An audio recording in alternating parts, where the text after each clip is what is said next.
I have the privilege of talking to you a little bit about the work that I'm doing and how it is that we use technology in the Department of Defense to build web applications that hopefully are secure and robust. Tell you a little bit about myself and hopefully challenge you as you guys are preparing to go out from here into the workforce or into research or whatever you're doing. So let me, you guys, if you read the colloquium overview, you've seen this. It's a little bit pretty much the same. So we're going to look a little bit at what it is that we do for the Department of Defense. Building software applications for the DoD is a little bit different than in the real world. A lot of congressional requirements, different kinds of rules about how you do things. It's not quite the wild, wild west that you might find, say, Google or something. So anyway, so here's our agenda. I'll give you a little bit of overview about myself. We're going to look real quick at the Department of Defense, what it is and how it works, and how the agency that I work for, the Defense Manpower Data Center, how that fits into it, what its mission is, some of the technologies that we're using, and specifically how we do software development within the agency I work for. To give you a couple of just examples, hundreds and thousands really of projects we work on, just a couple of examples of those. Look a little bit at some of the ways in which software development is particularly challenging within the federal government and specifically for the Department of Defense. We'll look at how, given those challenges, we've succeeded at that, and we'll ask just some suggestions for you guys as I leave, based on my experience being a student here, going out into the real world. Some recommendations for you. So a little bit about me. I was here for 4 years, from 93 to 96. Got to sit under the great teaching of Dr. Ledeen and Stauffer, Dr. Plants. Good to see you. A number of others. And graduated in May of 96. Lived in Petotti and Rohnert Park for 6 years. I worked at Fair Isaac in San Rafael for 3 years. My wife and I were married in 97. She is also a graduate here at Sonoma State. She graduated in December. We have 6 children, and believe it or not, you can work in the software industry and have a big family. We moved to Monterey County in 1999 to be a little bit closer to her family. She comes from that area, and there's our family blog. Can't see the bottom picture terribly well. It was just yesterday, a little bit gloomy in Monterey, but the top picture is us about a year ago, and our 5 oldest. So we live in Marina, which is about 10 miles north of Monterey. I work about 3 miles from the office, live 3 miles from the office. Have a very reasonable commute, very reasonable work schedule, which, given the general demands of the industry, is unique. I am a GS, General Schedule employee, the DoD, civilian. I started off as a contractor for Northrop Grumman, and was offered an opportunity to join as a permanent civilian. It's been just a great ever since. I started out as a Java developer. I still do a fair amount of Java development occasionally. I've moved into technical team leadership, a little bit of kind of quasi-coding and leadership at the same time. I help direct the enterprise architecture direction of the organization and do a lot of mentoring for junior developers. So yes, SSU CSG graduates do succeed. Anybody recognize the top of that rock there? That's Mount Whitney. It's in the Sierras. I was actually just there last week, so it's one of my pursuits, climbing mountains. So why I'm here today, I asked if I could come and speak. I was excited about the opportunity. I actually have done this once before. I was here right after I graduated from college, hoping to improve upon that experience a little. But anyway, so the position that I work in, the experiences that I've had, an alternative to maybe the standard software development path that a lot of people go. There's a lot of great jobs down in the Bay Area, Silicon Valley. So this is and I did actually work in those in that kind of culture. So tell you a little bit about what I do as a potential alternative to that. And look a little bit at the computer science skills I learned here at school and how I've applied them in a business context. And as a student and as a member of the Computer Science Colloquium, as I was preparing for this talk, thinking about what things would I have appreciated knowing a little bit more about. So that was kind of what drove a little bit of it, get back a little, and to get to see my professors and the CS department. So a little bit of a DoD overview. If you've gone to the Defense Link website, you can look any of this information up there. I basically stole it all from them. So the Department of Defense, as I'm sure many of you know, is a part of the executive branch of the government. The Secretary of Defense is a member of the President's Cabinet, and as such has been established as a direct chain of command with the President. They call that the National Command Authority. So the National Security Act of 1947 established the Department of Defense. And so the military departments, Army, Navy, Air Force, there's lots of other parallel organizations, but those are the main military departments. The Marine Corps, which many of you probably know is a part of the Department of the Navy. So, now the organization I work for, the Defense Manpower Data Center, belongs to an administrative arm of the Secretary of Defense's responsibilities called the Office of the Secretary of Defense, OSD. And it's an offshoot of what's called the Defense Human Resource Activity. Lots of, it's a DoD, so you're going to get lots of great acronyms here. Sorry about that. In fact, there's even a document you can look at that has a list of 200 or 300 acronyms and what they mean. It's fun reading for those late nights. Interesting. Okay, so DMDC specifically, this is what we do. These are our missions.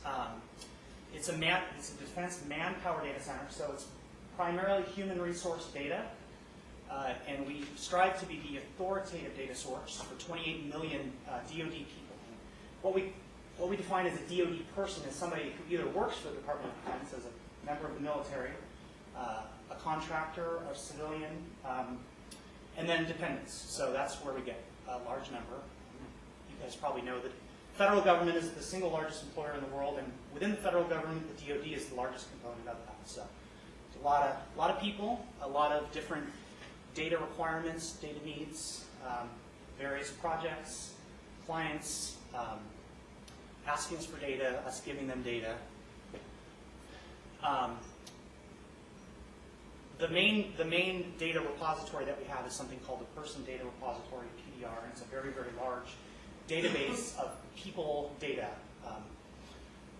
It's not top secret information. It's definitely secure information. It's information that is guided and directed by something called the Privacy Act. We'll talk a little bit later.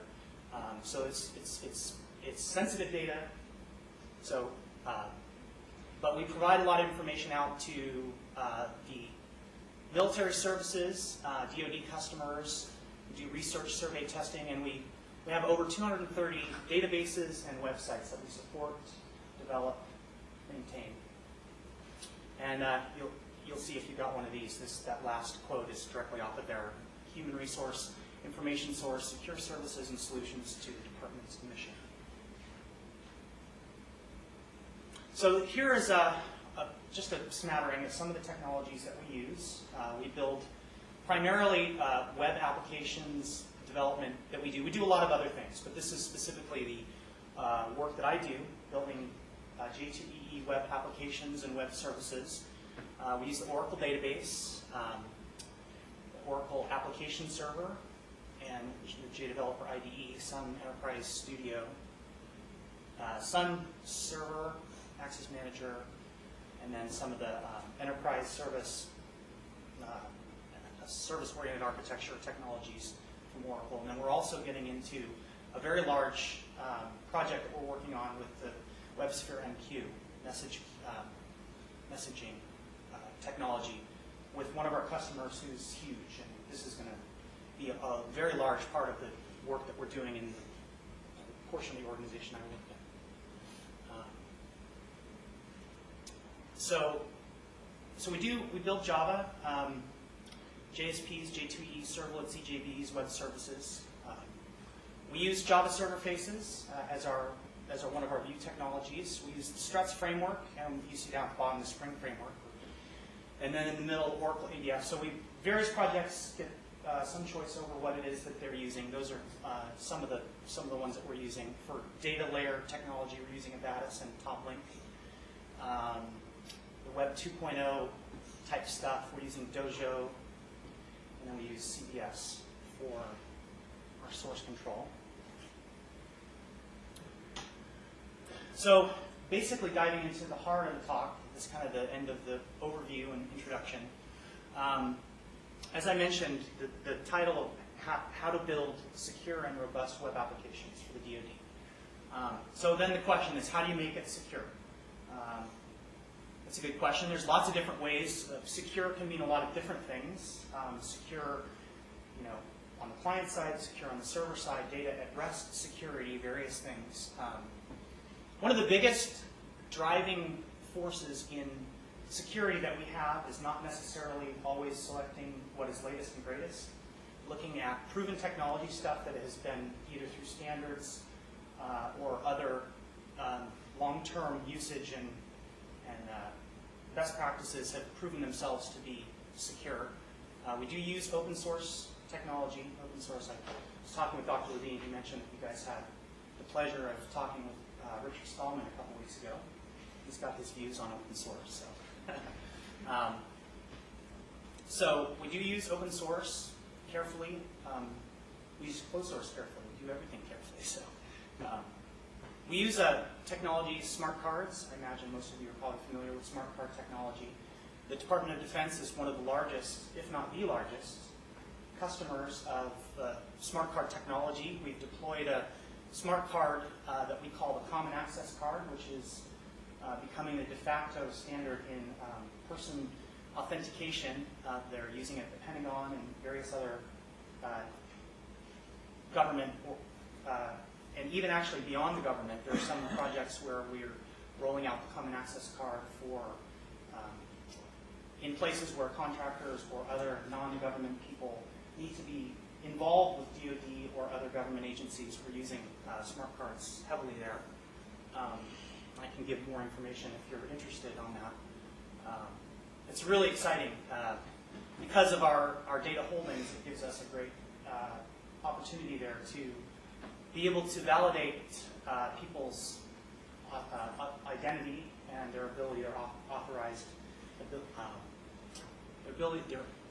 authorization to look at other data or access to things. Another way that you can obviously make things secure is to make sure that it works right. A web application that has lots of bugs, that doesn't perform correctly, obviously is a huge security hole. It can be a big security hole. We employ test-driven development at DMDC. Test first. Lots of what's the word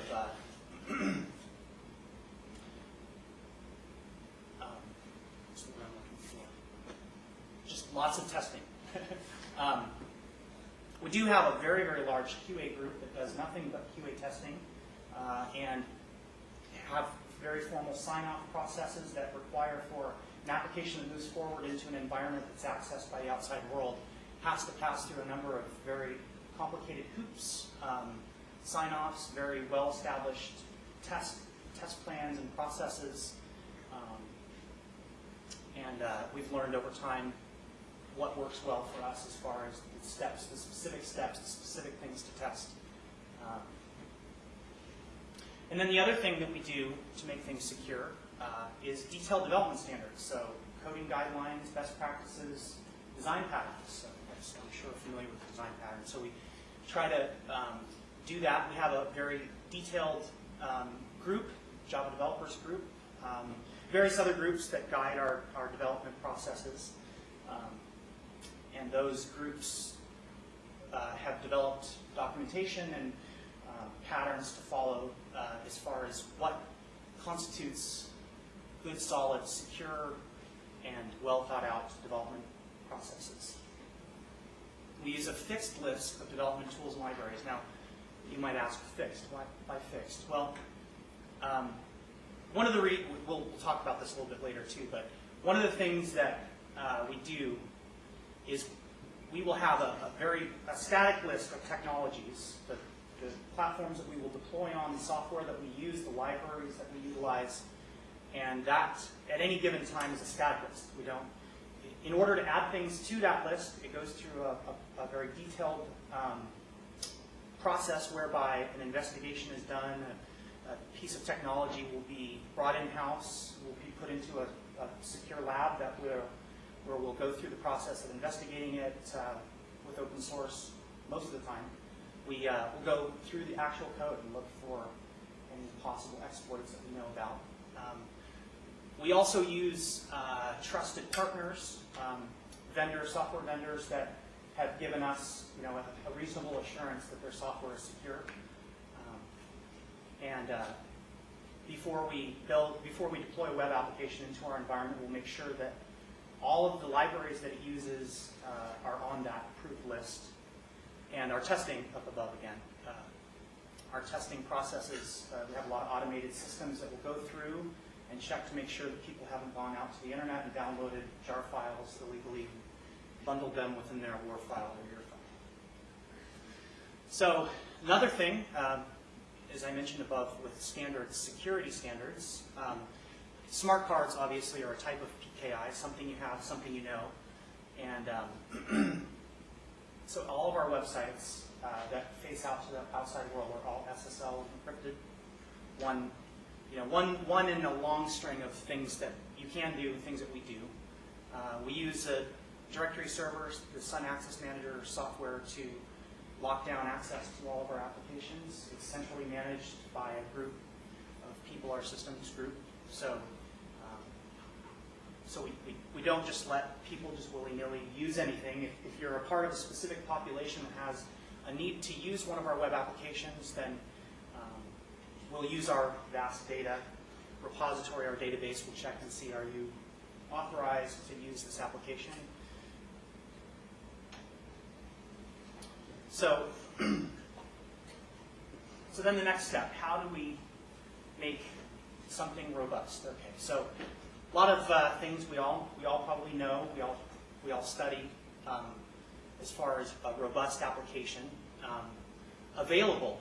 An application can't truly be robust if it's not available, if it's not up, it's not running.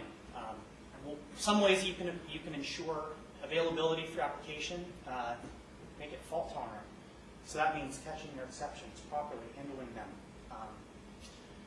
Exception case management. So it's not just exceptions itself, but what happens if my network goes down? What happens if my database fails? What happens if we get struck by lightning or a hurricane? Or we had a hurricane. We had a data center in New Orleans. So when Katrina hit, we lost a lot. Fortunately, we have various locations, co-located applications, databases, but there was a challenge there. And that kind of hits on the distributed aspect as well. In our data center for data, we use storage access networks and RAID. We have a huge data center with a massive robot that manages our data store, so lots of backup capabilities. So certainly something you want to think about when planning your data center. Distributed. So obviously, one way to manage availability is to distribute your application, make it available in multiple places. Some challenges there, of course, with maintaining data integrity, data consistency. But what it does is allows you to minimize the bottleneck. If you have one web server and all your traffic has to go through it, what happens if that web server fails? What happens if the data center that web server is in gets destroyed? So certainly distributing your application in a smart way will help with that. Load balancing, even at a given, for example, a given web server, traffic comes into that web server. Does that web server know how to partition out? You have multiple application servers behind your web server that can respond to a request. Load balancing. So, as far as robust, next step, fast. Certainly, being fast is good. having a lot of slow application servers or web servers or hardware or networks. That's a bad situation. For example, here's one way that we manage fast. We've invested a lot of money into Sun Blade technology, hardware, multi-core, multi-thread. Our data center is full of pluggable pieces that can come out, hardware, CPUs, boards, cards that can all get swapped out, and that goes back again to available as well. But as far as fast is concerned, if something is slow, you can plug it out, put a faster one in. It's not free, of course, but it is one way you can manage speed.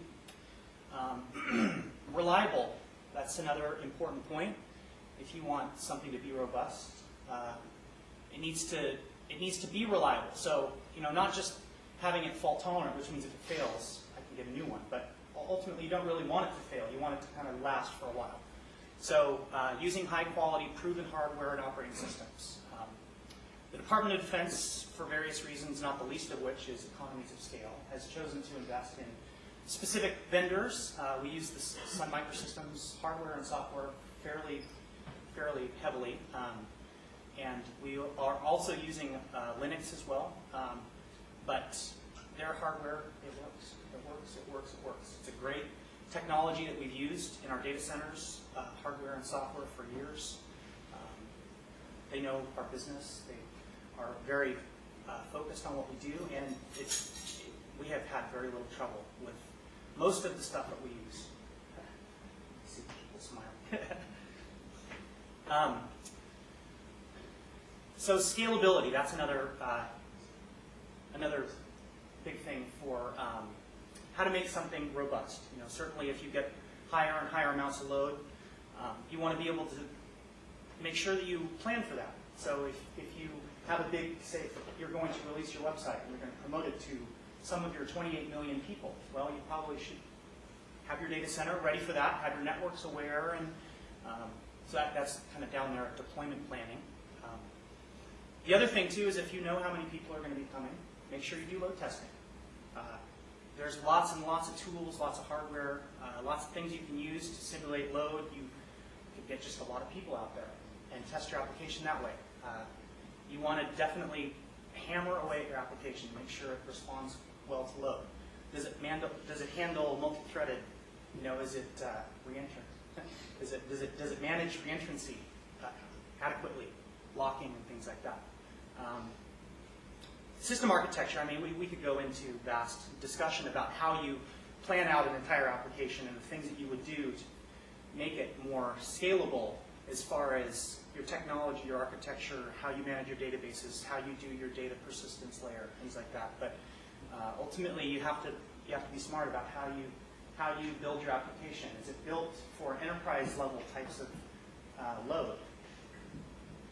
For the Department of Defense, it has to be. We get a lot of traffic in some of our websites. Millions of people hitting it every day. So here's just a couple. Like I said, hundreds of websites, lots and lots of projects. Here's just a couple that I've worked on. So the first one cites J2E web application. This is one of our busiest websites. People that are in the military and their families, they move from base to base to base a lot. It's called Permanent Change of Station, PCS. So every 18 to 24 months, a family has to PCS. They have to go from one place to another.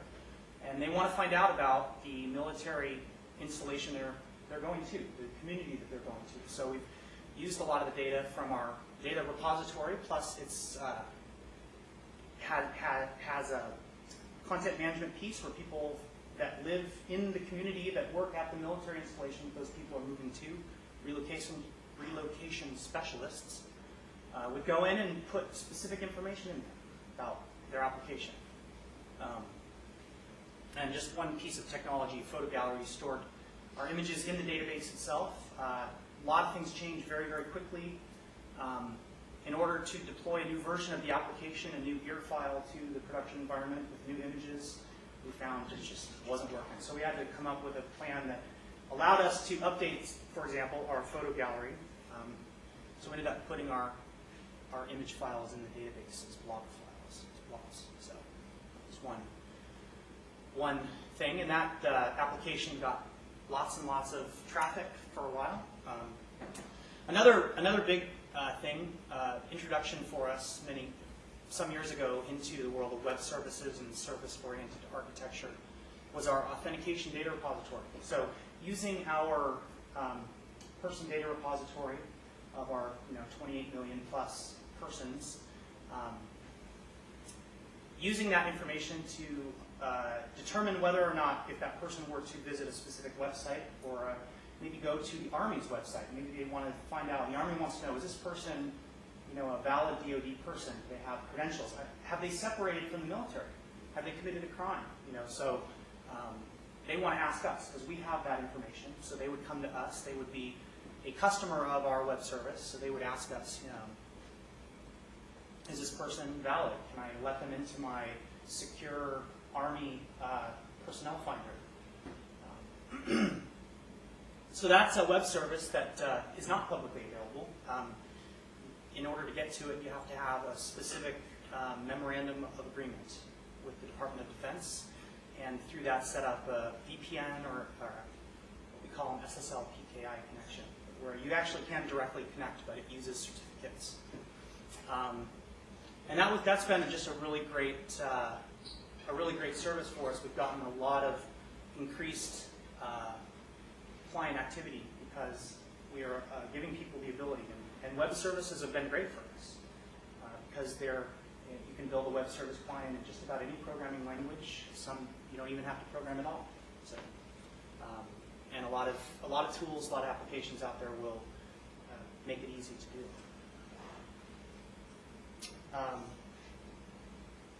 So I alluded to some of this in previous part of my conversation.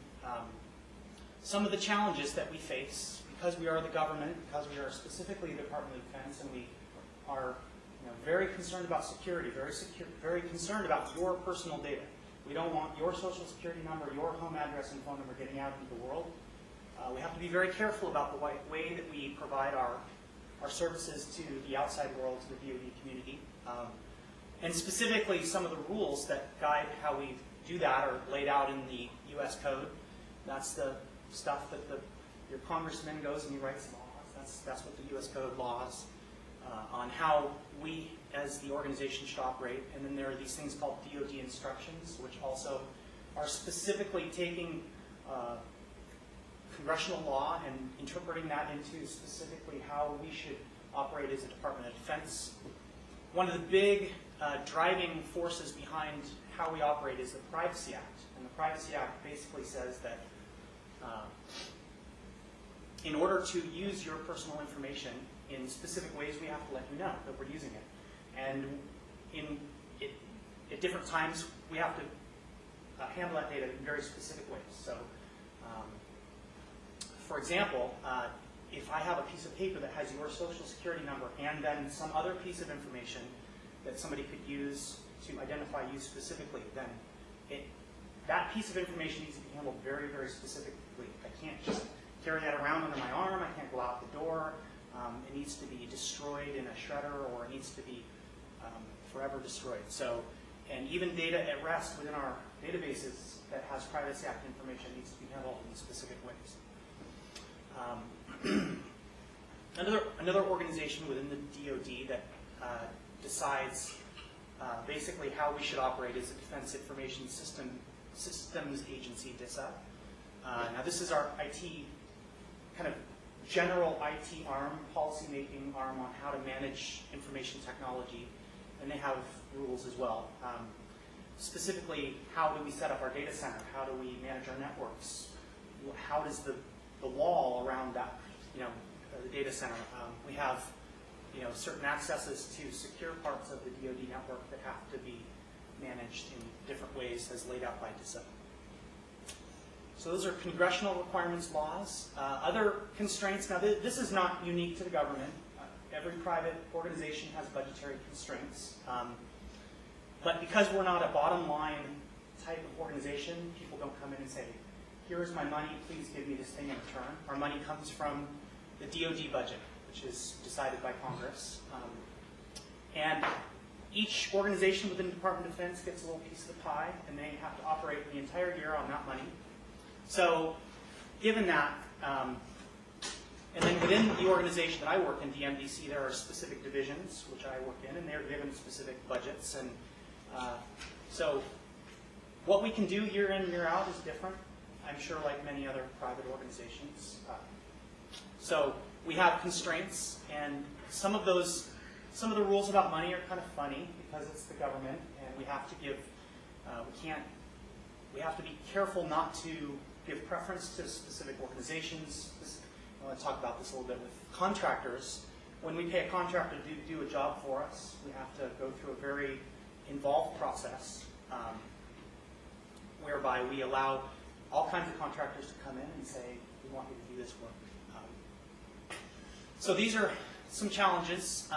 Another interesting challenge I should highlight with contract stuff is that every 3 to 5 years we get new contracts, new contractors. So one contractor might come in and do a specific project for us and build a website for us, and in 3 years that contractor might be gone, and we have to figure out how to, and because of that, as a civilian myself and some of my other colleagues, it's important to work very closely with these people to make sure that we understand how things work, so that if those contractors are gone, we know how to handle it. And of course, because different companies have different requirements,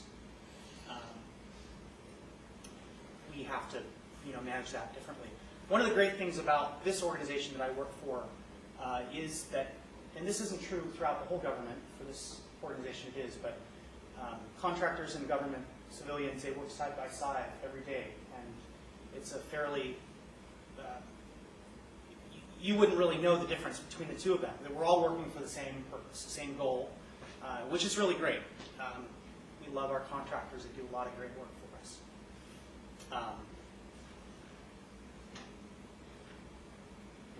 So here are some specific organizations within DMDC that have taken these challenges that I alluded to here and have run with them and have been able to succeed in organizing development efforts. One of them is our Java developers group. Because of some of the rules about developing the software and deploying it in specific ways, our Java developers group has stepped up to the plate and has set up, and this is a collaborative group, so I myself am a member of this, other people, contractors, government people alike. In addition to what our bosses tell us to do, this is a collaborative co-op group where we get together weekly, we talk about how to build web applications, how to do it right, and we've come up with a lot of great recommendations to management on how to be more secure, how to build more secure and robust web applications. And then kind of a level above that, our developer steering group, taking not just specific development practices, but projects and how different projects meet different needs and how they cooperate with one another. So kind of giving direction to the Java developers group. Another organization that has stepped up to the challenge of procurement in the government, getting new things in the door can be a little bit of a challenge. Getting new software. Let's say you want to use a new open source technology. It has to be investigated, like I said, it has to go into a secure lab. So the APO is an organization it's been tasked to investigate technologies and alternatives, make suggestions, and go about the process of setting up what we call a procurement. So maybe you guys don't care, but it's an interesting process, the procurement process, where you can't just go out and say, I want Oracle WebSphere, or sorry, IBM WebSphere. I want that right here. Well, you don't get to say I want Oracle or IBM WebSphere. You have to say I want an application server that has this and this and this requirements. And then the procurement specialist will go out to the General Services Agency, GSA. They'll say, we want this. And so the APO has been involved in getting developers cooperating and management cooperating to produce a list of salient characteristics, different technologies that we can suggest documentation to suggest purchase. And that's been really successful. been able to get around a lot of roadblocks by cooperating and working together there. And this isn't so much a technology thing, but another interesting success story as we look at some of the challenges. As many people know, Monterey area is a very expensive place to live. People like myself, a civilian, looking at, gosh, can I afford to live here? So working together with management to make it easier for us to live there, we initiated an investigation into buying land that used to be DoD land back when Fort Ord was in Monterey. And so that's moving forward. We're going to hopefully have a place where we can buy a house a little bit more affordably. So that's another success story. So anyway, so as I was thinking about specific recommendations, if I was a student, what kind of things would I want to know? Well, certainly computer science skills are incredibly valuable. That's why I came to school here and got my degree here. It's a foundation for anything you would do out in the real world with software development. Very solid foundation. There are other things that are valuable to learn as well. So these are some specific recommendations from things that I've had to learn in the field, in the job, on the job, training, I guess you could say. So business skills, knowing how to understand how the business world operates, business principles, management. Doing public speaking. I was a fairly miserable public speaker. I don't know if you could say maybe I'm not so great anymore, but I went through the process of learning public speaking so that I could talk a little bit better. That would be a very valuable skill. If you're going to go to an interview and you're going to try to convince somebody to give you a job, being able to speak and present yourself. Very useful skill. Toastmasters. Anybody here in Toastmasters? No? Okay. Very, very great organization. A little bit cheesy sometimes, but an opportunity to learn how to speak in a public forum. Incredibly valuable skill. Highly recommended. Presentation. Doing presentations. It's amazing how when you're a teacher, when you're a presenter, how much more you actually learn by having the deadline, having the impetus to do something like this. You learn so much. So doing presentations, PowerPoint. Anyway, PowerPoint's good, but it's pretty easy. Negotiation, conflict management skills. You will never face a position in a job where you are not going to come into conflict with other people, where you're not going to be in a position where you have to negotiate, whether that be your salary or maybe in a position of, talking about software or other things. Those are great useful skills, negotiation and conflict management skills. Not computer networking, I'm talking about people networking. That's a very, very valuable skill. Being able to get out and meet people, talk to people. Like I said, it's not often what you know, but who you know. All but one of my jobs that I have received, I've gotten because I knew somebody. It's amazing who you know, and it's not even so much because it's just, you don't even know about something until you talk to somebody else and they tell you about, my brother has this thing going on over here, or you should check it out. So get out and talk to people. So anyway, what about you? Are you, is anybody here getting close to graduating? Anybody graduating this year?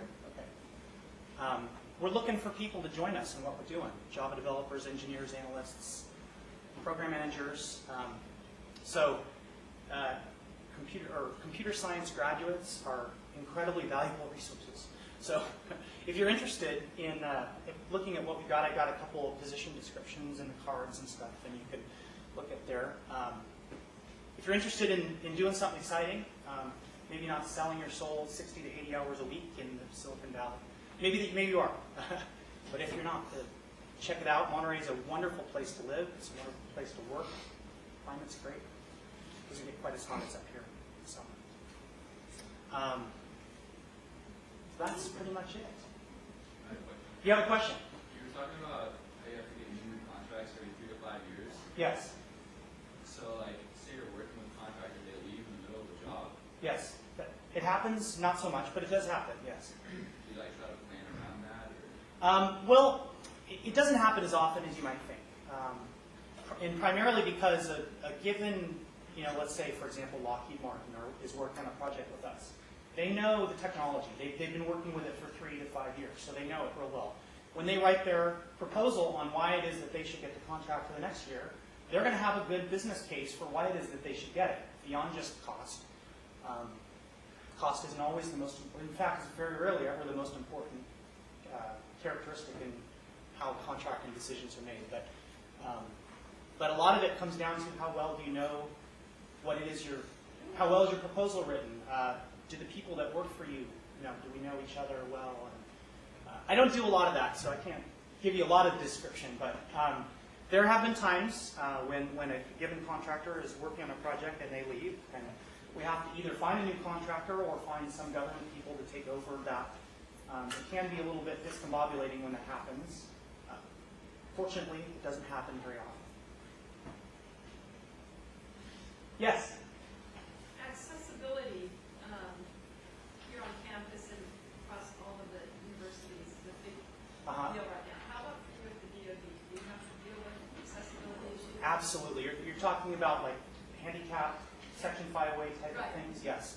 Yes, it's a huge issue for us, huge issue. And primarily one of the biggest reasons why it's such an issue with building web applications is because if you have somebody who's blind or deaf, they have to have a specific technology on their web browser on the computer to be able to read the site. So JavaScript can be a real problem. Some of the newer view site technologies, DHTML, very problematic.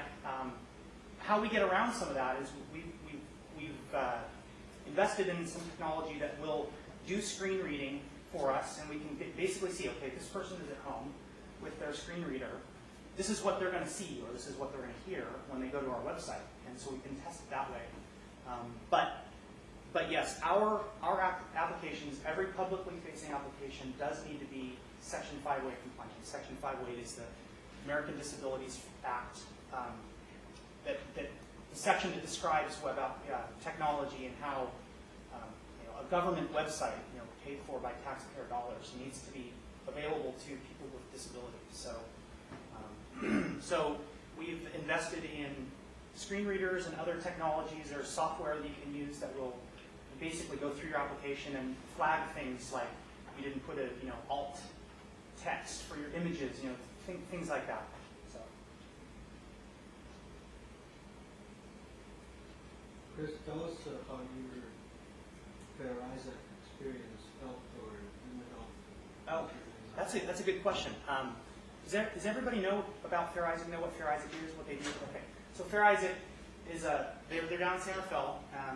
When I worked for them, they primarily focused on credit application scoring and the technology, scoring technology. So FICO, if you guys know what FICO score, Fair Isaac and Company, FICO.